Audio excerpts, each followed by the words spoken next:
Estos son algunos gráficos que muestran cómo Alemania sigue estando dividida hoy en día, incluso después de más de 30 años de estar unificada. Y a pesar de todo esto, voy a decir que ha sido una unificación bastante exitosa, aunque el camino desde entonces hasta ahora no ha sido fácil. Y de hecho, todavía se siente hoy en día. Aunque Alemania ahora es una de las mayores influencias económicas y políticas en Europa, pasó 28 años como dos países extranjeros gobernados por sistemas radicalmente diferentes. Y la idea de que pudiera unirse como uno solo se consideraba casi imposible hasta el final. El desafío de lograrlo recayó principalmente en el canciller de Alemania Occidental, Helmut Kohl. Para lograr una unificación exitosa, Kohl y Alemania Occidental tuvieron que dar 3 pasos. La oposición internacional, reintegrar un Estado que había existido bajo una ideología totalmente diferente y poner a Alemania Oriental al nivel de una economía mucho más moderna. Aunque equilibrar las divisiones sociales entre el este y el oeste sigue siendo un proceso en curso y ha tenido su buena cantidad de efectos secundarios, la unificación de Alemania ha sido nada menos que un milagro. Por supuesto, lograr esto nunca iba a suceder de la noche a la mañana, y se complicó aún más por la, seamos honestos, difícil historia de Alemania. Entonces, ¿cómo lo logró Alemania? Bueno, el primer desafío para la unificación alemana fue la idea en sí misma. Otros países se oponían a ella.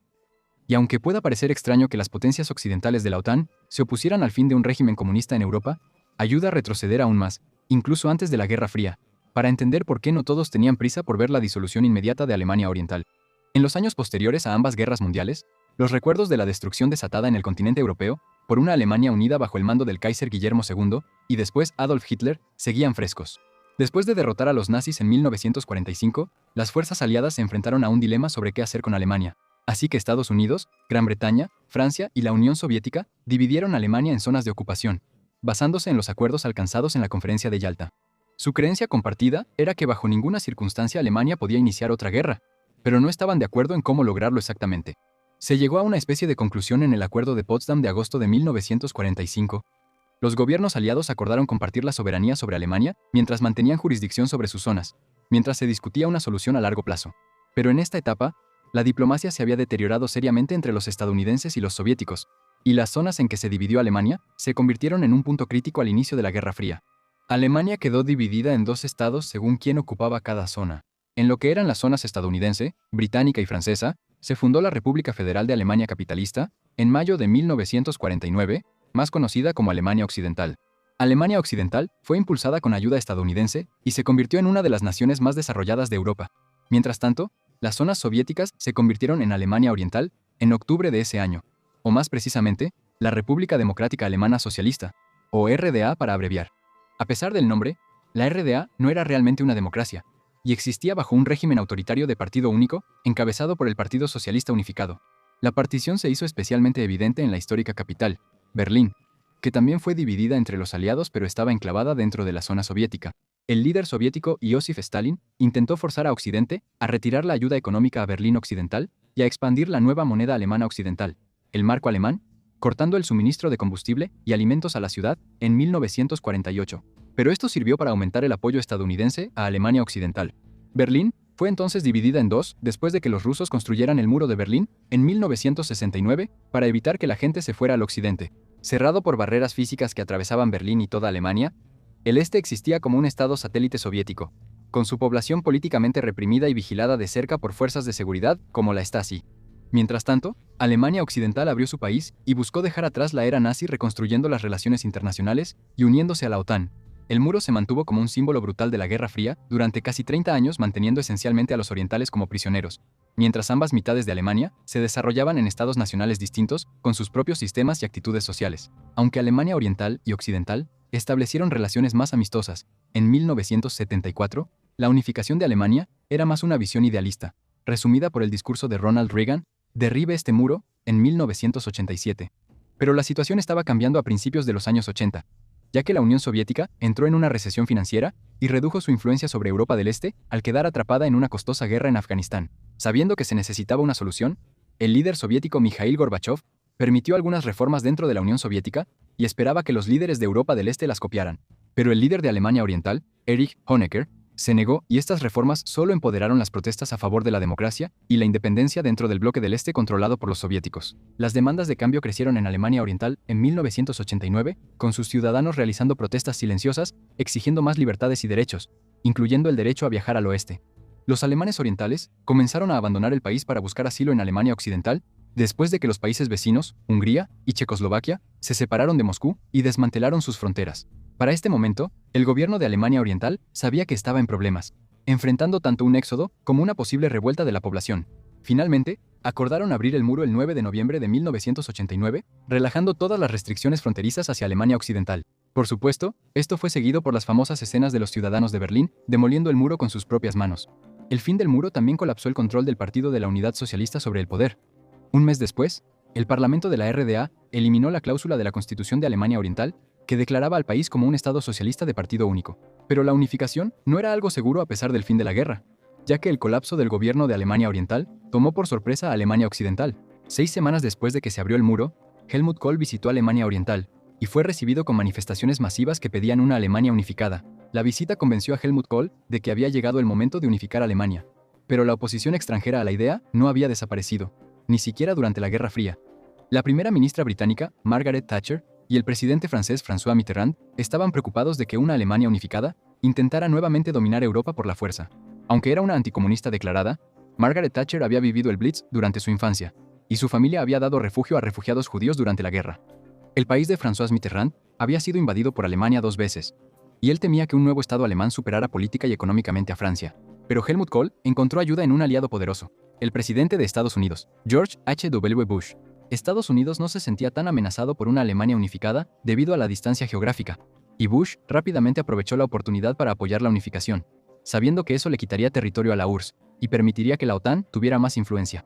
Mientras que Estados Unidos estaba de acuerdo, Helmut Kohl todavía tenía que lidiar con que Mikhail Gorbachev era un gran obstáculo. Aunque Gorbachev había ordenado a las tropas rusas no intervenir contra las protestas en Alemania Oriental, la Unión Soviética no iba a entregar tan fácilmente un estado tapón útil a sus rivales. A pesar de tener a Alemania Oriental políticamente bajo su control, los soviéticos también estaban atormentados por las atrocidades nazis alemanas durante la guerra, y darles a las tropas estadounidenses y británicas una ventaja táctica era una perspectiva alarmante, ya que los soviéticos aún tenían presencia militar en Alemania Oriental. Por suerte para Kohl, la Unión Soviética ya se estaba desmoronando. Gorbachev sentía que la mejor oportunidad para mantener unida a una URSS en desintegración era a través de la reforma económica. Alemania Oriental también estaba en bancarrota, y Honecker se había distanciado de Gorbachev y se había vuelto muy impopular entre la gente justo antes de la caída del muro. Así que Gorbachev decidió que una opción era vender el este de nuevo a Occidente y construir relaciones sólidas con una nueva Alemania. Negoció que, a cambio de renunciar al control del este, no se construirían bases de la OTAN en territorio de Alemania Oriental y el retiro de las tropas soviéticas no podría ser visto como una retirada. Kohl estuvo de acuerdo y dijo que incluso estaba dispuesto a financiar el regreso de las tropas soviéticas a casa. Más tarde, el colapso total de la URSS, en 1990, terminó con cualquier influencia soviética restante sobre Alemania Oriental. Para satisfacer a los británicos y estadounidenses, Kohl prometió que una Alemania unificada nunca desarrollaría armas de destrucción masiva, tendría un ejército limitado como miembro de la OTAN, los soldados del Reino Unido, y Estados Unidos permanecerían en el país, y Alemania sería un participante clave en la integración europea. Se propuso una alianza más profunda con Francia, y tanto Kohl como Mitterrand estuvieron de acuerdo en una asociación conjunta para prevenir cualquier conflicto y dar a ambos países una influencia igualmente significativa en Europa. Este acuerdo básicamente allanó el camino para el actual predominio político franco-alemán dentro de la Unión Europea que vemos hoy en día. Mientras Kohl seguía participando en la diplomacia para hacer realidad el sueño de la unificación alemana, se celebraron las primeras elecciones libres en Alemania Oriental el 18 de marzo de 1990. Los resultados dieron la mayoría a los partidos que querían acelerar la unificación. El 3 de octubre de 1990, tras acuerdos de ambas partes, y con la mayoría de los líderes internacionales tranquilos, Alemania fue oficialmente reunificada. Alemania ahora era reconocida políticamente como una sola, pero se enfrentaba a la siguiente gran pregunta. ¿Cómo integras una economía socialista en una capitalista? Intentar absorber un antiguo Estado comunista en una democracia desarrollada de libre mercado era un experimento que nunca se había intentado antes, y el nuevo gobierno alemán decidió que se necesitaban transferencias financieras de Occidente a Oriente.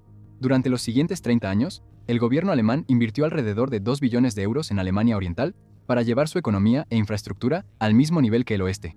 Esto fue posible gracias al impuesto de solidaridad, un aumento del 5% en el impuesto sobre la renta para los alemanes occidentales para financiar este paquete. Las carreteras y ferrocarriles de Alemania Oriental también recibieron 300.000 millones de euros para su mejora.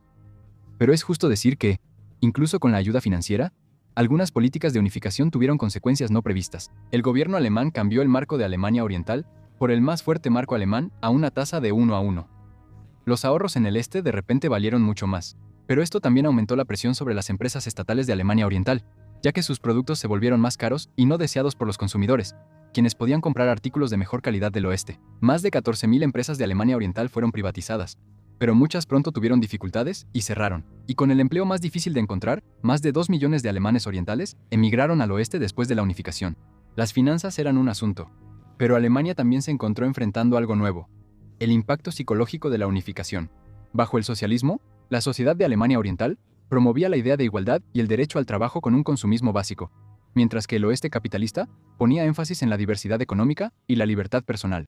Había algunos en el este que se sentían marginados o considerados inferiores en la nueva Alemania, y no estaban acostumbrados a vivir en una sociedad acelerada con más competitividad. Este sentimiento sigue siendo visible hoy en día, ya que el 80% de los orientales encuestados en 2019 sintieron que el oeste no había valorado sus logros desde la unificación.